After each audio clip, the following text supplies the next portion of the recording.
Halo semua, di video kali ini saya akan membahas tentang satu kasus hukum Singapura. Seorang direktur nomini dianggap menyalahi kesepakatan lisan antara dia dengan pemilik, kemudian melakukan serangkaian tindakan-tindakan yang dianggap sebagai breach of duty atau menyalahi kewajiban ke perusahaan. Nah, karena itu si pemiliknya menggugat si direktur nomini ini. Nah, kira-kira seperti apa ceritanya? Penggugat Khan Aisanullah, saya sebut saja Khan, itu adalah direktur dan pemilik perusahaan. Tergugatnya Rajib Kumar Dali, saya panggil Raja Kumar, itu adalah direktur nomini versinya si Khan. Objek Kumar itu dianggap melanggar kesepakatan dan tidak menjalankan kewajiban. Akibatnya parah loh. Jadi si Khan itu kehilangan sahamnya, kehilangan perusahaannya, bahkan perusahaannya dibubarkan. Nah, digugat seperti itu Kumar nggak terima, dia gugat balik. Kira-kira putusannya apa? Nah, dalam istilah pembukaan rekening di lembaga jasa keuangan, contoh tempat kerja saya di Panin Asset Management, nomini itu mengacu kepada nama lain yang digunakan untuk menyamarkan pemilik manfaat akhir gitu. Nah, contoh misalnya kalau ada seorang anak masih kuliah umur 19 tahun, itu dia buka rekening dan tiba-tiba setelah beberapa waktu saldonya dari beberapa puluh juta menjadi 1-2 miliar gitu. Nah, dia nggak ada pekerjaan resmi, masih kuliah. Bukan selebgram juga, bukan influencer juga yang masih usia muda mungkin sudah dapat income besar dari endorse gitu. Maka biasanya dari divisi APU PPT itu akan melakukan semacam pengecekan. Ini kok pekerjaannya masih mahasiswa, tapi saldonya besar gitu. Oh, ternyata itu uang orang tuanya. Nah, kalau seperti itu, si anak kita sebut dengan nomini, si bapak kita atau orang tuanya atau ibu kita sebut dengan beneficial owner atau kalau dia bertingkat ultimate beneficial owner biasanya untuk perusahaan. Nah, ketika terjadi situasi seperti ini sebetulnya tidak ada peraturan yang dilanggar, hanya saja karena dari lembaga jasa keuangan mengetahui oh ini yang punya uang bukan yang ini nih, yang punya uang itu yang si A lagi atau si B lagi gitu. Nah, maka dalam prosesnya si lembaga jasa keuangan, entah melalui customer service atau marketing, akan meminta untuk melakukan pengkinian data dan juga melakukan yang disebut dengan KYC, Know Your Customer, terhadap orang tuanya yang punya uang itu. Jadi misalnya orang tuanya itu pekerjaannya seorang pengusaha. Nah, kita akan catat, oh ya nama orang tua, pekerjaan pengusaha, datanya seperti ini, seperti ini. Nah, jadi itu istilah nomini dalam lembaga jasa keuangan. Nah, kalau kita ke tidak mengacu ke lembaga jasa keuangan, tapi dalam bentuk PT gitu. Nah, PT itu juga kadang-kadang perusahaan ya, ada istilah nomini juga. Ya, tapi kalau nomini itu kayak pinjam nama gitu ya. Jadi kalau disebut direktur nomini, itu berarti direktur pinjam nama. Jabatannya direktur, tapi nggak punya wewenang apa-apa gitu. Nah, cuma sekedar akta di atas akta saja, eh, karena yang menjalankan itu sebenarnya orang lain. Jadi kalau dibilang ya itu mah direktur nomini gitu. Nah itu berarti direktur atau komisaris nomini cuma pinjam nama aja. Si itunya yang menggerakkan ya. Nah itu istilah dalam perusahaan. Nah latar belakang kasus ini kenapa disebut direktur nomini sementara kan menyebut Kumar itu direktur nomini. Kumarnya bilang enggak saya direktur betulan gitu. Nah jadi ceritanya si Kan ini membeli sebuah perusahaan di Singapura ya semua sahamnya dia beli atas nama Secure Credential Logistics and Service. Dia beli semua di 26 November 2019 sebagai pemilik saham tunggal. Jadi dia pemilik semuanya 100%. Nah, Khan ini warga negara India. Aturan perusahaan di Singapura itu mewajibkan kalau ada orang asing memiliki perusahaan di Singapura diperbolehkan, tapi harus mempekerjakan orang lokal. Nah, kalau nggak orang lokal biasanya PR, permanent residence. Bahkan sekarang itu ada standar gajinya. Kalau nggak salah terakhir itu standar gajinya itu kalau dirupiahkan minimal gajinya harus 65 juta. Jadi kalau misalnya dia mempekerjakan orang asing, gajinya minimal segitu. Kenapa tinggi? Ya supaya perusahaan-perusahaan sana ya udah daripada gaji orang asing tinggi, pekerjakan orang lokal aja. Kalau itu untuk PT yang ada di Singapura mempekerjakan orang asing. Tapi kalau dalam konteks ini, misalnya kamu orang Indonesia, kamu orang India, beli perusahaan di Singapura, maka kamu harus mempekerjakan satu orang Singapura atau permanent resident Singapura. Eh, Kalau gajinya nggak diatur, karena itu hitungannya orang lokal kan, ya sesuai kesepakatan kerja aja. Tapi kalau misalkan apa namanya, kalau misalkan kamu adalah perusahaan investasi atau family office yang sekarang banyak dikenal itu, biasanya dia ada standar pengeluaran. Jadi kalau kamu mendirikan family office yang izinnya ABC, minimum spendingnya untuk gaji, sewa dan lain-lain di Singapura itu sudah ditetapin setahun minimal berapa ratus ribu atau berapa juta. Nah, tapi ini kejadian 2019, waktu itu peraturan belum ada ya. Jadi si Khan membeli PT di Singapura, kewajiban Singapura itu mengharuskan pemiliknya asing mempekerjakan orang lokal. Nah, karena alasan itu, Khan mengangkat Kumar yang merupakan warga negara Singapura untuk menjadi direktur di perusahaan yang dia beli. Nah, waktu mengangkat eh, sebagai direktur, ya, si Khan sama Kumar ini ketemu. Kalau nggak salah pas saya baca kasusnya, ketemunya kalau nggak salah di India, di bandaranya atau di mana gitu. Nah, tapi kesepakatan lisan versi Khan dengan Kumar itu beda gitu. Khan itu mengatakan di kesepakatan lisan saya dengan si Kumar, satu, saya Khan memiliki kontrol dan kewenangan penuh atas rekening OCBC atas nama perusahaan. Jadi rekeningnya atas nama, rekeningnya kontrol penuhnya di Khan.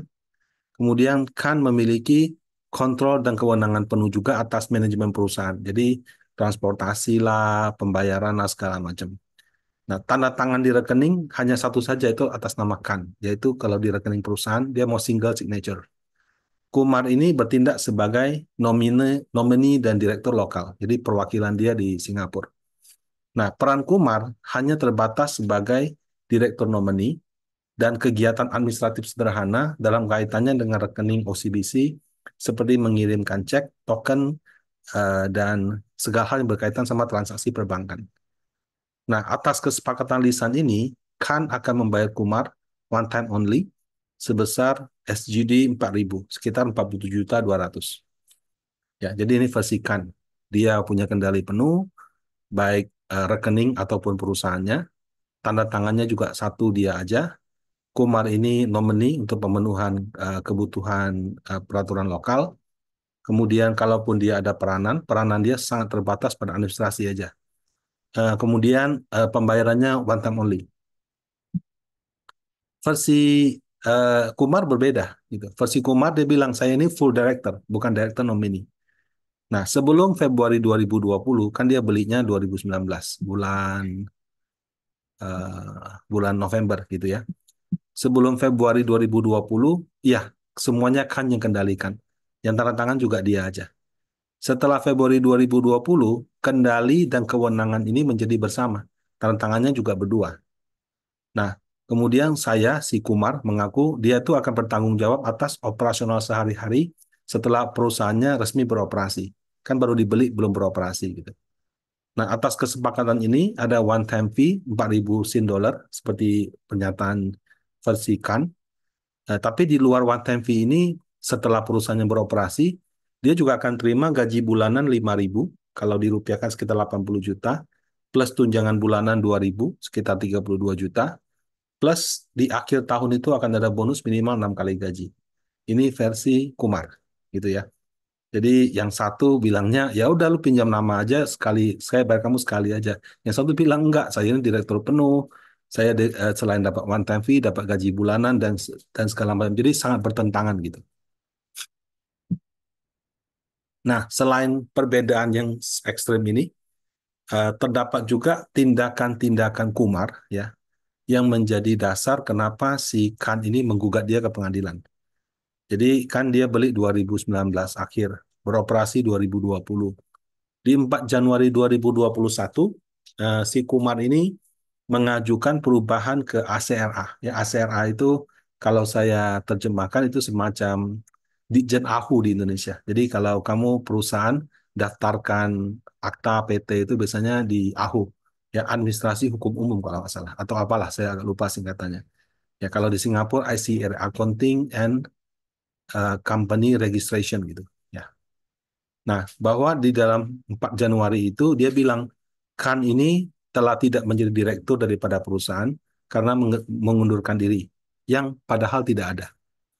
Kemudian 25 Januari dia kembali mengajukan untuk menghapus akses rekening Khan dan berhasil. Jadi dia kirim instruksi ke bank tempat rekening perusahaan dibuka dan hapus nama Khan dari daftar itu. Ya mungkin karena dia berhasil menghilangkan dia dari akta perusahaan. Kemudian waktu dia kirim instruksi tanggal 26 Januari, 25 Januari, 26 Januari itu si Khan dapatin akses lagi. Tapi kembali 27 nggak bisa, 28 bisa, 29 nggak bisa gitu. Dan seterusnya. Jadi rekeningnya walaupun diminta dihapus, tapi somehow Khan bisa bolak-balik gitu. Ya mungkin dia pakai digital token gitu ya, atau pakai apa. Nah, dalam kurun waktu tersebut terdapat saldo sekitar 87.000 sin dolar menurut versi Khan, dan pembayaran transfer dari nasabah 310.000. Ya, total dari 87 sama 310 kira-kira 4,7 M yang menurut Khan digelapkan oleh Kumar.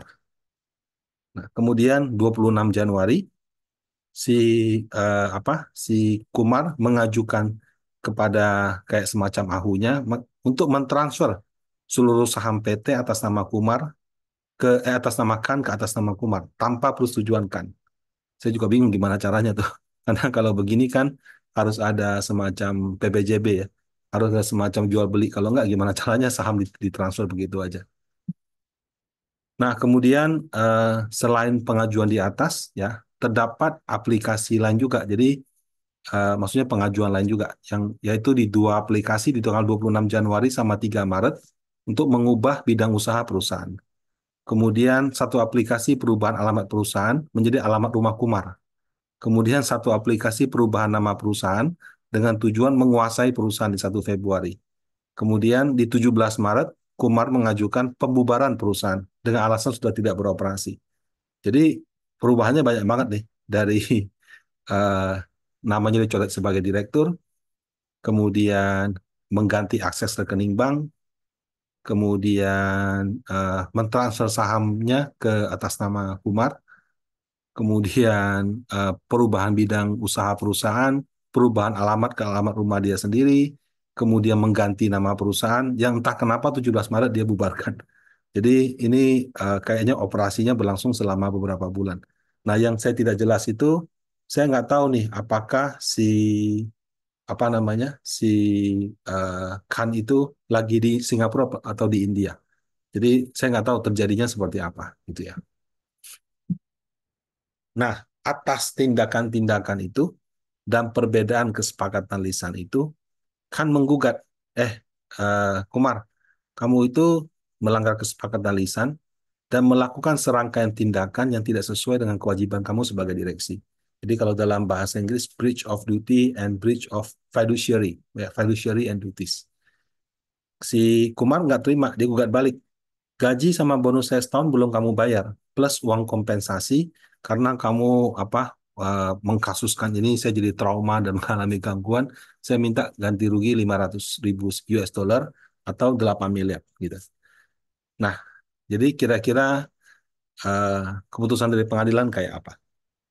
Nah, jadi pengadilan itu dari eh, fakta-fakta yang ada mencoba untuk melakukan kajian. Yang pertama adalah versi kesepakatan lisan mana yang benar, gitu ya. Nah, ya di pembahasan case-nya ada di linknya bisa Bapak Ibu klik. Itu panjang sekali. Tapi pada dasarnya klaim Kumar kalau dia sebagai full director ini tidak make sense, tidak sesuai. Kenapa? Karena satu, kegiatan usaha secure ini adalah konsultasi sama logistik. Kumar ini lulusan elektronik sama teknik komputer. Jadi dia nggak punya pengalaman yang relevan. Satu. Dua, mereka bukan keluarga. Ya, nggak ada hubungan teman baik atau apa juga gitu. Jadi bagi Khan, Kumar itu strangers. Ya. Nah, kemudian di pengadilan diminta, oke, kamu bilang kamu full director kan? Coba kamu jelaskan kegiatan usaha secure ini apa sih? Nah, Kumar itu hanya membacakan sesuai dengan deskripsi perusahaan yang ada di dalam pendaftaran AHU. Tapi dia nggak bisa jelaskan lebih banyak gitu. Dia nggak bisa mendeskripsikan cari duitnya gimana, ininya bagaimana, apa dapat nasabahnya bagaimana, seterusnya, sampai dengan transaksinya bagaimana. Dia nggak bisa. Nah, kemudian dia dalam suatu statementnya dia juga menyatakan, ya, I just doing what Khan told me to do gitu. Jadi kurang lebih si Khan instruksi apa, si Kumar lakukan gitu. Nah, kemudian ditanya lagi, kamu kan full director, kamu punya keterkaitan nggak, involvement in whatsoever gitu, dalam kontrak, transaksi, termasuk aktivitas keluar masuknya uang gitu. Kalau Kumar bilang enggak, secara tegas saya nggak ada keterkaitan. Nah, ini bagian satu. Nah, bagian duanya. Nah, jadi kondisi-kondisi di atas, kalau si Kumar mengaku kamu tuh full director, kok nggak benar gitu, nggak tahu apa-apa, nggak ngerti apa-apa, nggak terlibat apa-apa juga. Nah, jadi atas dasar itu eh, pengakuan Kumar sebagai direktur full atau direktur yang sebenarnya tidak diterima oleh pengadilan. Jadi kesepakatan lisan yang dianggap sah oleh pengadilan adalah kesepakatan versi Khan yang menggugat, di mana Kumar adalah direktur nominee, cuma ada one time fee 4.000 sin dollar, dan kemudian pekerjaannya hanya administratif. Gitu. Nah, itu menjadi sambungan untuk yang berikutnya. Nah, poin berikutnya lagi, apakah Kumar menarik dana dari rekening milik perusahaan? Nah, pengadilan meminta Kumar untuk membawakan mutasi rekening bank statement ya dari 1 Januari 2021 sampai rekening tutup. Rekening tutup mereka nggak jelas, dua-duanya nggak punya tanggal yang sama gitu. Mungkin sudah sempat diganti-ganti aksesnya, mungkin juga ada proses di perbankan. Pokoknya pengadilan minta dari 1 Januari 2021 sampai rekening tutup, identitas pejabat yang berwenang eh, selama tanggal transaksi di periode tersebut, user ID-nya yang dipakai apa, tokennya apa, dan seterusnya. Ya, jadi dari 1 Januari sampai rekening tutup, itu dia minta mutasinya apa, dan yang mengotorisasi itu pakai user apa, dan sebagainya. Nah, Kumar membuat surat permohonan kepada bank tanggal 20 September sesuai dengan perintah pengadilan. Oke, Bang, saya minta data A, B, C, D, E, F, G. Dia mintanya 2024. Bayangkan ya, kasusnya kejadian 2019, pembelian perusahaan 2019, beroperasi 2020, 2021 bermasalah, 2024 September baru pengadilannya jalan. Nah, eh, baru dari situ eh, dibalas oleh banknya. Oke, kalau mau ambil data itu ada biaya yang harus dibayarkan. Nah, Kumar bayarin di tanggal 12 November. Jadi kirim tanggal 20, di reply 3 Oktober, dibayarin sebulan kemudian. Kemudian tanggal 14, banknya mengirimkan datanya. Tapi data yang diberikan bank itu hanya semacam lembar pengkinian data. Jadi kalau dari bahasa Inggrisnya Business Administration Formulir atau apa gitu. Jadi kalau di perusahaan tempat saya kerja, saya bayangkannya semacam lembar pengkinian data. Yang isinya ya di situ menghapuskan sebagai pejabat berwenang dalam tanda tangan dokumen perusahaan dan pergantian alamat perusahaan. Jadi di pengkinian data tersebut dia menghapus nama authorizing signer dan mengganti alamat perusahaan. Nah, kemudian dalam surat tersebut juga ada keterangan proses pengkinian data ini memakan waktu efektif hingga 7 hari kerja. Tidak ada info mutasi bank di bulan yang dia minta di Januari. Dia cuma kasih sampai dengan Januari, Februari ke atas nggak ada. Nah, kemudian di kesaksian kan tadi dikatakan 25 waktu dia ganti, 26 eh, dia bisa akses kembali, 27 nggak bisa, 28 nggak bisa lagi, 29 nggak bisa, dan seterusnya. Jadi di awal Januari sampai dengan 24 Januari kan masih punya akses. 25 sampai 29 itu on off gitu. Nah, eh, jadi karena dia nggak bisa dapatkan sesuai yang pengadilan mau, mutasi sama juga dengan apa namanya eh, yang menandatangani atau yang akses login siapa gitu, tidak ada bukti yang bisa menyatakan tuduhan si Khan Kumar mengambil uang rekening perusahaan itu terbukti gitu. Ya logika saya benar juga sih.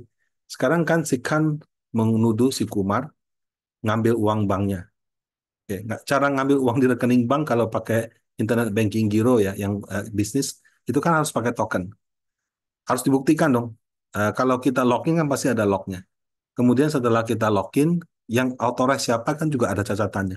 Harusnya mutasi itu bisa dikeluarkan gitu. Nah, jadi karena nggak bisa keluarkan mutasi sesuai permintaan pengadilan, maka tuduhan kan bahwa Kumar mengambil dana itu bukan ada atau tidak ada, belum ada buktinya. Ya, jadi untuk poin uang diambil tidak belum ada bukti gitu. Kemudian berikutnya lagi, oke, sebagai direktur nomini atau direktur yang cuma pinjam nama, apakah Kumar melanggar kewajiban?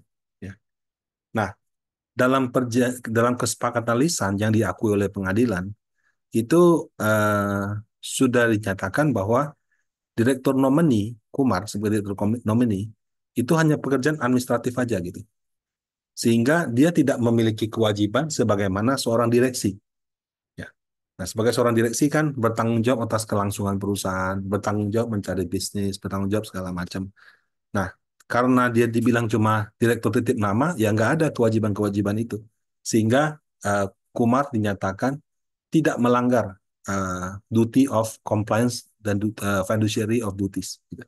Dia tidak melakukan breach of duty dan breach of fiduciary terhadap perusahaan. Nah, oke, kalau dia tidak melanggar uh, breach of duty and fiduciary, apakah dia melanggar kesepakatan lisan? Nah, tindakan Kumar mengganti direktur perusahaan, menghapus nama authorized signer daripada perbankan, tanda tangan perbankan, mengganti alamat, bahkan menutup perusahaan, itu sudah jauh di luar kesepakatan lisan dan merupakan pelanggaran atas kesepakatan lisan kedua belah pihak. Nah, kalau misalkan si Kumar melanggar kesepakatan lisan, apakah kan bisa menuntut ganti rugi dari situ? Nah, eh, waktu ditanya, Kumar kamu ngapain sih?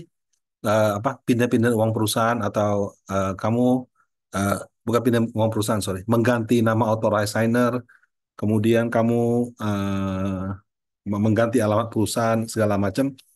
Oh, dia bilang saya lakukan ini karena menurut si Kumar, kan ini menggunakan perusahaan untuk kegiatan ilegal, yaitu pencucian uang sama penghindaran pajak, money laundering and tax evasion. Nah, ditanya si pengadilan, apa buktinya kamu tahu? Atau kamu tahu bahwa ini adalah tax evasion sama money laundering. Dikasih lihat lah, oh ya kita tahun 2020 pernah ada transaksi, bank minta dokumen pendukung. Ya itu sangat wajar. Kalau di mana-mana kamu transfer uang dalam jumlah 1 miliar ke atas, 500 juta ke atas, apalagi sudah lintas negara, biasanya pasti diminta dokumen pendukung. Itu praktek umum. Tapi bank meminta dokumen itu kan tidak berarti kegiatan ini ilegal. Ini hanya proses KYC biasa dan waktu itu juga bank tidak membatalkan. Ya. Jadi terus kamu kan juga bilang kamu nggak terkait sama transaksinya, nggak terkait sama bidang usahanya. Dari mana kamu tahu itu pencucian uang? Si Kumar tuh nggak bisa jelaskan. Ya. Kemudian hakimnya menambahkan lagi, sekalipun ya dia bilang, sekalipun ya, seandainya memang benar perusahaan ini melakukan hal yang kamu tuduhkan, tax evasion sama money laundering, emang kamu punya hak untuk memindahkan ke atas nama kamu, tutup perusahaan. Itu kan bukan hak kamu gitu.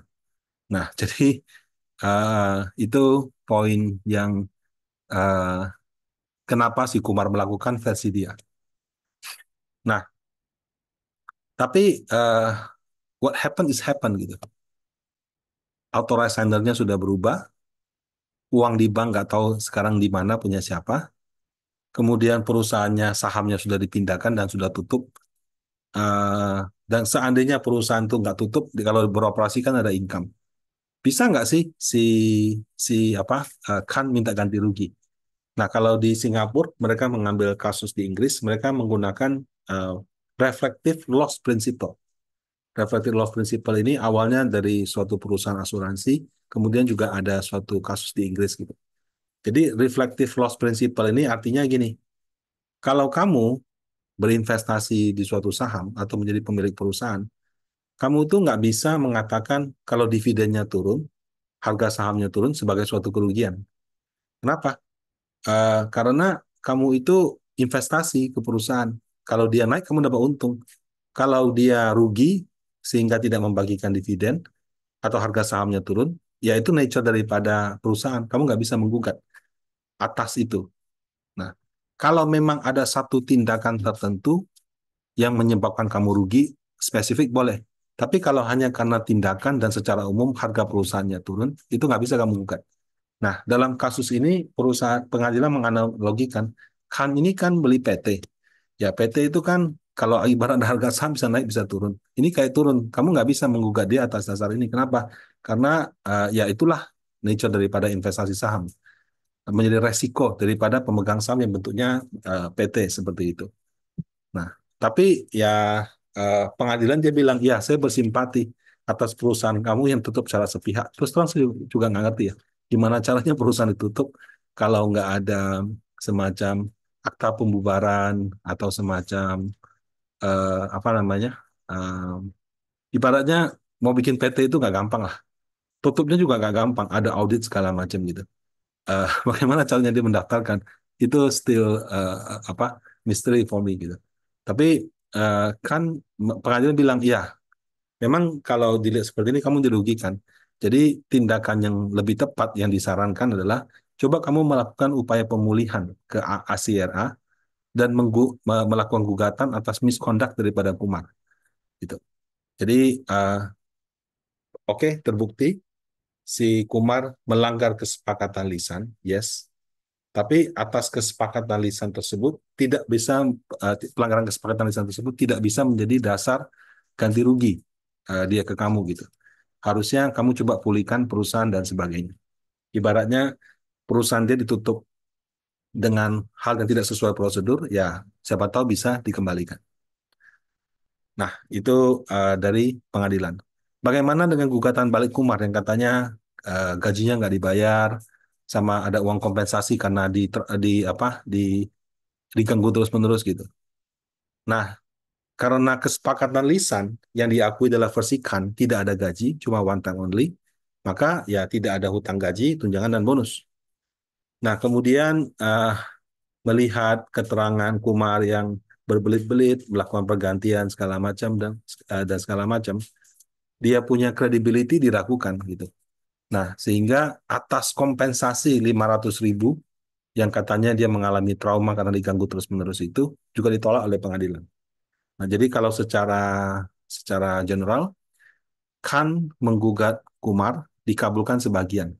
Ya, dia melakukan mereka punya perjanjian lisan yang diakui versi Khan. Kemudian si siapa namanya si Kumar itu melanggar kesepakatan lisan tersebut atas tindakan-tindakan yang dia lakukan. Tapi kalau atas breach of fiduciary and duties tidak. Sementara kalau gugatan Khan kepada si Kumar, katanya gajinya nggak dibayar setahun, kemudian ada kompensasi karena diganggu itu, ditolak ditolak semuanya. Jadi Kumar ditolak semuanya, Khan dikabulkan sebagian. Nah, jadi kira-kira putusan hakim seperti ini. Menurut Anda apakah hadir? Apakah adil? Kalau misalnya ada komentar, bisa di kolom komentar ya. Bisa di YouTube ini atau di IG atau TikTok. Demikian dari saya. Semoga bermanfaat. Terima kasih.